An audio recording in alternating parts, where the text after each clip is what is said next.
വിശ്വാസത്തിനായി. ഈ പ്രാർത്ഥനയിൽ വിശ്വാസത്തിൻ്റെ ആഴവും അതിൻ്റെ ശക്തിയും നമ്മൾ കാണുന്നു. പരിശുദ്ധ ദൈവമാതാവായ കന്യകാമറിയം ദൈവത്തിൻ്റെ ഇഷ്ടത്തിന് പൂർണ്ണമായി അതേ പറഞ്ഞ വിശ്വാസത്തിൻ്റെ ഉത്തമ മാതൃകയാണ്. ദൈവം തൻ്റെ ജീവിതത്തിൽ ആവശ്യപ്പെട്ടത് എന്താണെന്ന് പൂർണ്ണമായി മനസ്സിലാക്കാത്ത സമയത്ത് പോലും ഭയങ്ങളെയും സംശയങ്ങളെയും മറികടന്ന് അവൾ ദൈവത്തിൽ പൂർണ്ണമായി ആശ്രയിച്ചു. ആ വിശ്വാസമാണ് ഇന്നും നമ്മെ പ്രചോദിപ്പിക്കുന്നത്.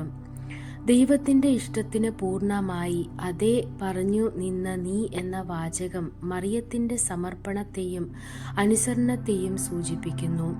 ദൈവം വിളിക്കുമ്പോൾ നമ്മുടെ ജീവിതത്തിൽ പലപ്പോഴും സംശയങ്ങളും ആശങ്കകളും ഉയരും.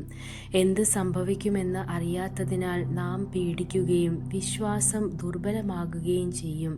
അത്തരം സാഹചര്യങ്ങളിൽ ദൈവമാതാവിൻ്റെ വിശ്വാസം നമ്മെ പഠിപ്പിക്കുന്നത് ദൈവത്തിൻ്റെ പദ്ധതിയിൽ വിശ്വസിക്കാൻ എന്നതാണ്. ഈ പ്രാർത്ഥനയിൽ വിശ്വാസം ഉറപ്പുള്ളതാകണമേ എന്ന് അപേക്ഷിക്കുന്നു. വിശ്വാസം വെറും വാക്കുകളല്ല, അത് ജീവിതത്തിൽ പ്രതിസന്ധികൾ വന്നാലും ദൈവത്തെ പിടിച്ചു നിൽക്കുന്ന ശക്തിയാണ്.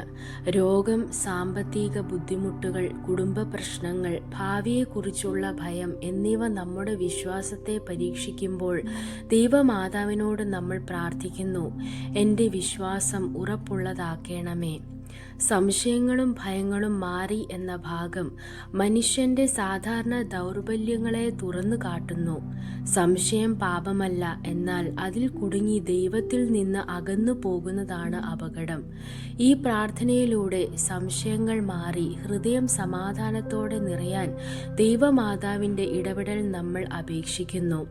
നിന്റെ പുത്രനായ യേശുവിൽ പൂർണ്ണമായി ആശ്രയിക്കാൻ എന്നെ സഹായിക്കണമേ എന്ന വാചകം ക്രിസ്തീയ വിശ്വാസത്തിൻ്റെ കേന്ദ്ര ബിന്ദുവാണ്. യേശുവാണ് നമ്മുടെ രക്ഷയും ശക്തിയും. എല്ലാം നിയന്ത്രിക്കുന്ന ദൈവത്തിൻ്റെ കരങ്ങളിൽ നമ്മുടെ ജീവിതം ഏൽപ്പിക്കുമ്പോൾ ഭയം അകന്ന് സമാധാനം നിറയും. ഈ പ്രാർത്ഥന നമ്മെ പഠിപ്പിക്കുന്നത് വിശ്വാസം ഒരു നിമിഷത്തെ അനുഭവമല്ല, അത് ദിവസേന വളർത്തേണ്ട ഒരു ആത്മീയ യാത്രയാണ്.